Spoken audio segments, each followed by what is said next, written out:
Okay, next I'm going to pack the pack, and really all I'm going to do is just start stuffing all this shit in there. And whatever overflows, I'm just going to put it in the pockets. All right, so we've gone through our JOB, we've made sure all of our gear is there according to our pack list. It's all serviceable. Now it's time to pack it. And so the first thing we want to do is actually start just with the pack itself. Now, all these straps are still kind of set wherever they were when I unpacked it. So the first thing I want to do is come in, undo all of them, and really expand everything out. I want to be able to pack the pack efficiently, and I want all the room accessible or usable. And then what I can do when I get to the end is then I can compress it, okay? And that just gives me the space that I want to be able to pack the pack efficiently. So what I like to do on these bucket style packs is I'll start with the interior first, the main compartment, okay? And so I don't really utilize these side or front pouches. You could, but I guess I just don't really have a need to, okay? The way I like to pack is bottom to top, least needed items to most needed items, okay?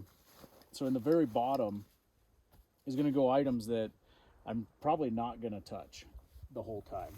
So like this emergency kit right here can go right in the bottom of the pouch or of the pack. It's there if I need it, but I don't need it getting in the way while I'm trying to get the stuff that I'm using more often, okay? If that makes any sense. All right, next to go in probably be my spare clothing, depending on the weather. Right now it's beautiful out, I'm probably not going to be using that spare clothing until I'm done at the end of the day.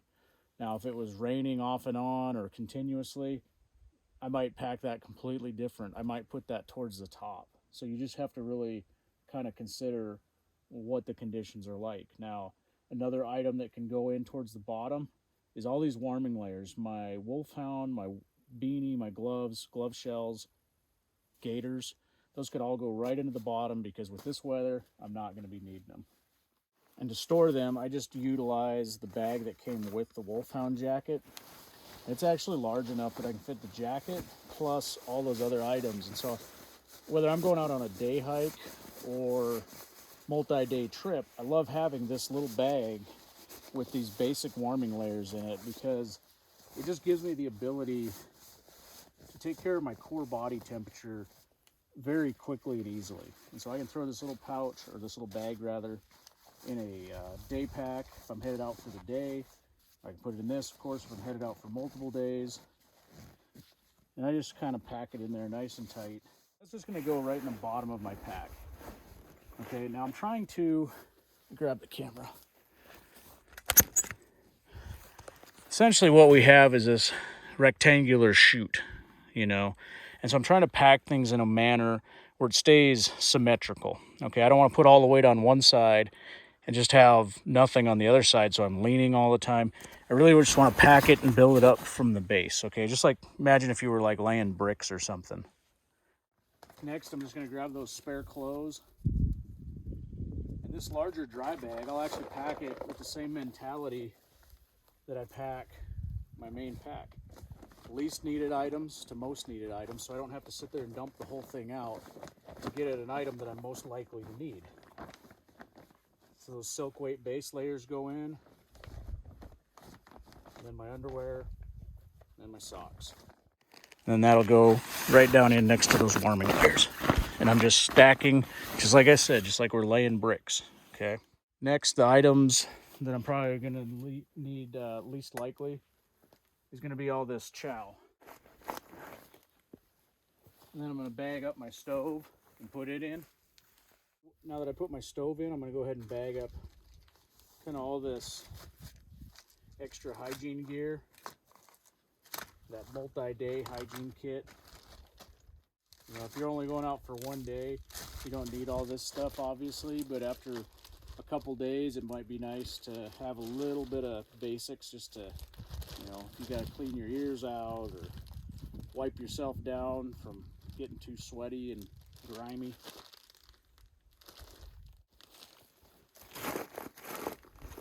And And I'm still just picking items that I'm least likely to need, and I'm working my way up. So next would probably be my sleeping gear. I'm gonna grab my Swagman roll, my inflatable pillow, put them in.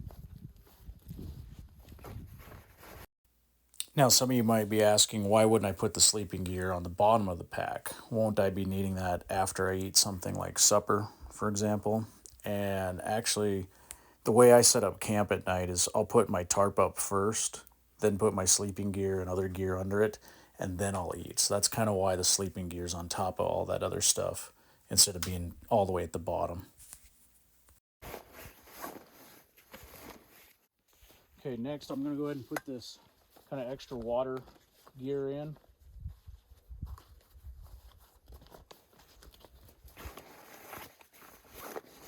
And of course that could go anywhere in the load. Just kind of depends on where you're going to utilize it the most. I kind of like putting it towards the top, that way, you know, if I get to a good water source and I decide to fill it, I got it handy. Of course I'll put my gaiters in, my drum liner.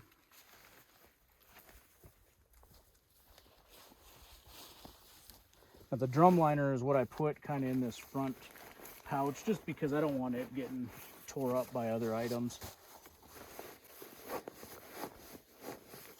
A lot of this little stuff you can, like these gaiters, you just kind of stuff it in until you find a good spot for it. Kind of what I consider my midday chow will be next. I'm just gonna go ahead, bag these items back up. But I'll just keep that kind of midday chow towards the top so it's easy to get to. Okay, and so you can kind of see how full we're getting on this pack. You know, we're not utilizing any of the storm collar. And we still have, you know, a solid 3 to 4 inches at least of room before we're even to the top of the main bag, okay? Now, all this gear out here that you're looking at that I haven't packed yet, that's all going into external pouches on the pack itself. So that's all stuff that I want to be able to get at easily during the day without having to dig into this stuff. You know, and one thing I forgot to mention, I would also take a couple of these bars kind of out of this midday snack and just put them in an outside pouch so I have them easily accessed, so I don't have to stop, undo my pack just to get it, you know, a quick snack. Because if you have to do all that work, it's not very quick, you know. Okay. So now let's go ahead and I'm going to seal up the main compartment, compress it down, and then we'll do the outside. Okay, so I've got all the gear in the main compartment of the pack that I need to put in there. So I'm going to go ahead, draw up my storm collar anyways, even though I'm not really using it. Just stick that drawstring down in there, kind of roll it up. All right, next, you know, I talked a little bit about ergonomics. We want the center of gravity of this pack as close as we can get it to the center of gravity of our bodies. The closer those are together, the more balanced the whole system is going to be. If the center of gravity of your pack is farther away from your spine, it's going to pull you backwards, okay? And that just puts undue muscle strain on your body and wears you out sooner. So the reason that we opened these side compression straps up was so we could get the pack packed in a kind of an efficient way, the way we want to. And now what we're going to do is we're going to compress that down. So we're just going to grab these, we're going to suck them down. And we're going to take that pack from being, you know, 8, 10, 12 inches thick. Now we're going to suck it up to hopefully being, you know, half that. Over here to the other side, you can see how thick that is to begin with.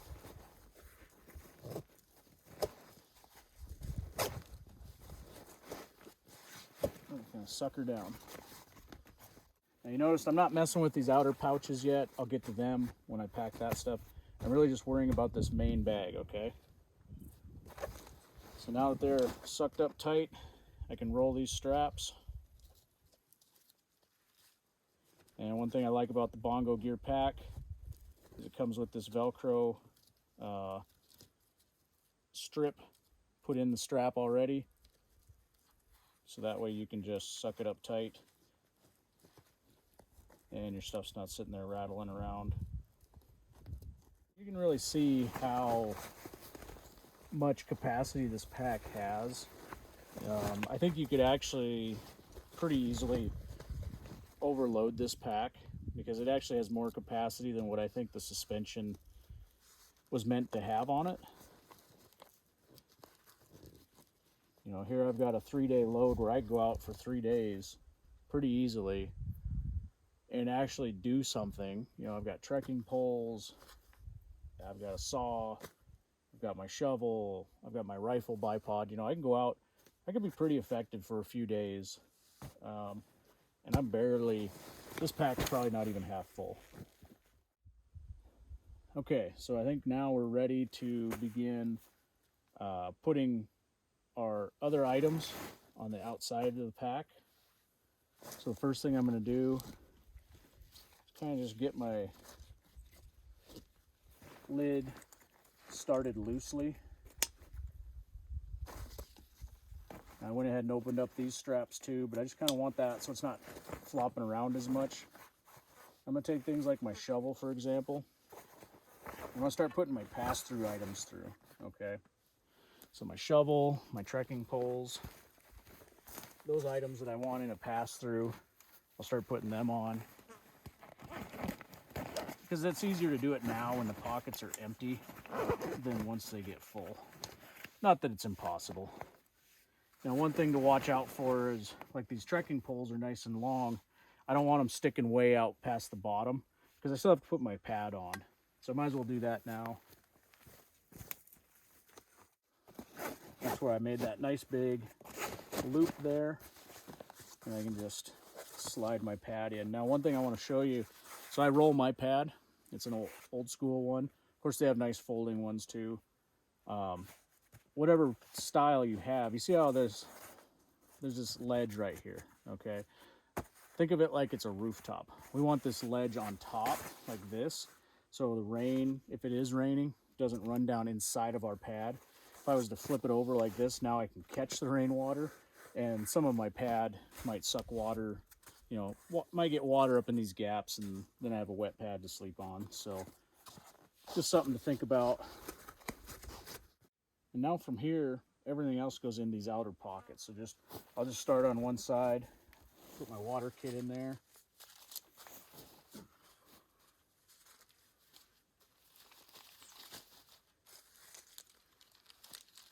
Now, you might notice that I have no water filter. And that's because the area I live in, water filters really aren't worth the wait. They work awesome if you have nice, clear, running water like they show in all the water filter commercials. But when you live in an area where the water is not so great like that, they really aren't worth the cost or the weight of carrying them because they don't last long enough. Even the high-end ones, I know that there's really good ones out there, don't get me wrong, but once you introduce them to very turbid water, doesn't really matter how great they are, they all clog up. Now these compression straps that come with this pack, they're pretty well set where I know they need to be. But if you were doing this for the first time, you'd want to open these up to make sure you could fit the items the way you want them to fit. All right, coming up onto my front two pouches, go ahead and get my hygiene, a little basic hygiene kit set up here. And I love these little sil nylon drawstring storage bags to keep stuff organized. They don't weigh anything, and they do an awesome job. Oops, forgot those.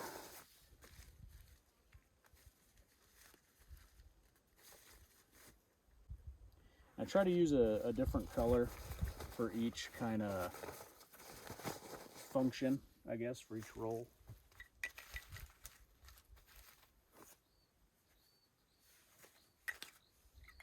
Now you noticed that my water kit, my disinfection kit was red. All right, the human eye picks up red pretty easily, unless you're colorblind, of course. So I made that kit red because if I'm busy collecting water, I don't want to accidentally leave that somewhere. Ideally, I try to kind of live by a rule of thumb that your tools should never touch the ground. You know, you should always have a pocket or somewhere where your tools go back to. There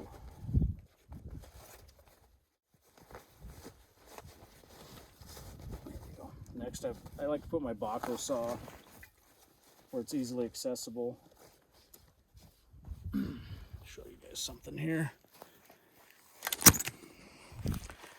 Now I'm a big fan of using dummy cords on items, and a dummy cord is an item that, or a cord that helps you keep from losing something, okay? And I used to think they called it a dummy cord because, like, oh, dummies have to use them, right? Like, I got tripped up on that. Pull that out for a second. But what I've learned is, in life, you're actually a dummy if you don't use them, okay? Now, I'm not saying I put a piece of cordage on every single item I have, otherwise I'd look like a ball of yarn out here. But like this saw, for example, so I put this bright orange piece of 550 cord on here, and I've actually got a Grimlock hooked in the looped webbing that is sewn on to the pack. And so I'll just hook that on there. That way that saw doesn't come out by accident, okay? Because a saw, to me, is this small folding saw is infinitely more useful to me in my region than something like a hatchet. Because if I need to make a fire quickly and efficiently, I can do it way faster with this saw with way less energy expenditure than I can with a hatchet. Not that hatchets don't have their place, don't get me wrong, but I'll always bring a folding saw. I might not bring a hatchet. You know, in the middle of winter, I'll bring a hatchet on some outings, but. So I got that pretty well loaded. I'm gonna go ahead and put suck the drawstring up on that. And that's just kind of like my tools pouch. You know, you noticed everything in there kind of has a utilitarian kind of function to it. So I'll go ahead and drop the drawstring on that. Buckle the lid. We're good there. And this one over here is where I want my poncho. So I'm gonna wait to do it till last because all this other stuff's on my poncho. So going back up to the lid, I've got a couple external pouches. So up here, these top pouches are actually, you could probably fit, well, I know you can fit 2 30-round AR magazines. You might be able to fit 3 of the GI, you know, the metal ones, but it'd be pretty tight. But I keep my bipod up here in this one because it's just a great kind of quick access spot for it, because I don't really carry the rifle with the bipod on it, but it's great to be able to access that quickly.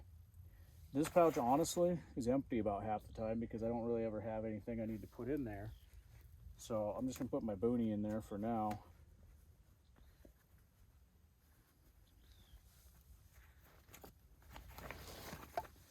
Now in the past, one item that I've put in here is kind of a sniper veil, camouflage sniper veil. And that's something you could definitely put up here. I like having, kind of same with this boonie, I like having something that I can quickly access if I feel like I need to have a little more concealment, you know. Those sniper veils are great. You know, you can pop it out real quick, put it over yourself, be behind some bushes, and you know, have a pretty effective little means of concealing yourself pretty easily. This top lid pouch I absolutely love. I think they nailed this design, other than like the zipper, like I said. But it fits my Right in the Rain, you know, team leader book with all my land nav stuff and also some other communication stuff. I've got my team leader fieldcraft knowledge cards in here and any other important information. So it gets to chill right on top. Same with my rifle cleaning gear. I like this to be accessible. You never know when you're gonna take a header and fill up your muzzle with some mud or snow. So I like that kind of accessible so I can quickly clean that stuff out. And my sil nylon tarp, poncho. So my poncho, the way I store it, I don't have a pouch for him. I just use the hood. And so all you do, I like to make a fist and suck up the hood till it's got about a fist-size hole in it. Stuff that drawstring down in there. Then you just start stuffing the poncho inside of its own hood. Okay, that works pretty good. You can also fold it and roll it. There's other ways. They all work good.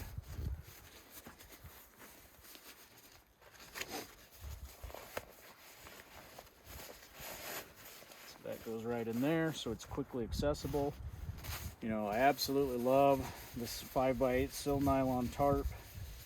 I haven't used a sil polyester tarp. I would totally try one.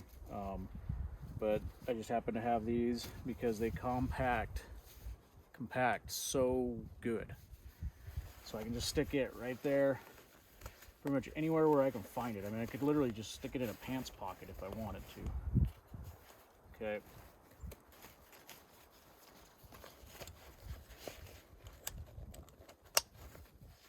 And that's it, guys.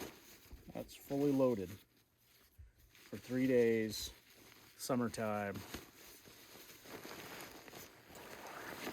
This is by no means an ultralight backpacker's loadout. I'm sure there's plenty of weight that could be cut in that circumstance, but if you were out, if you're planning on being out for 3 days, like I said, unsupported, and needing to take care of all your own needs, I don't know that you can really go wrong with this loadout. At least in my region. Last thing, you just want to go through, make sure all your buckles are closed. You don't have any big webbing straps flapping around, anything like that. And you're ready to head out. I mean, it's a hell of a great pack. Works very good for just general purpose use, and I'm really happy to have one, and I think the owner, Tom, he's a great guy. I've had multiple discussions with him. He's very knowledgeable, and he's, you know, Bongo Gear, the company, is a great example of end users taking on the production of equipment themselves. You know, my knife that I make is another example of that. I was tired of knife makers trying to make a survival knife that really wasn't, you know, it's nothing against them, but at the end of the day, I know what I want more than they do, and so I just made it. And I think Tom did the same thing over at Bongo Gear. He knew what he wanted in a pack, so he went out and made it. And I think you're getting not just the benefits of a well-made, well-designed pack, but he puts his, you know, 40 plus years of experience in very, you know, bad regions of the world into the design and construction of his equipment. And I think he's passionate about producing very good equipment, and, you know, the kind of stuff you can take into harm's way or into rough areas and actually rely on. And that's what I really like. And he's doing it at a price point that's very reasonable. So if you haven't had a chance, go ahead and check them out. And I do have a discount code that I'll put up on the video here for 10% off. Now, I don't get anything back from that. I received nothing. I bought and paid for this pack myself. I actually like doing things that way. I like not being sponsored because I can be 100% honest. If this was a piece of junk, I would tell you it's not a piece of junk. It's a very good pack, and I don't think you can go wrong with it. So anyways, thank you guys for watching. Thanks for checking out my videos, and have a great day.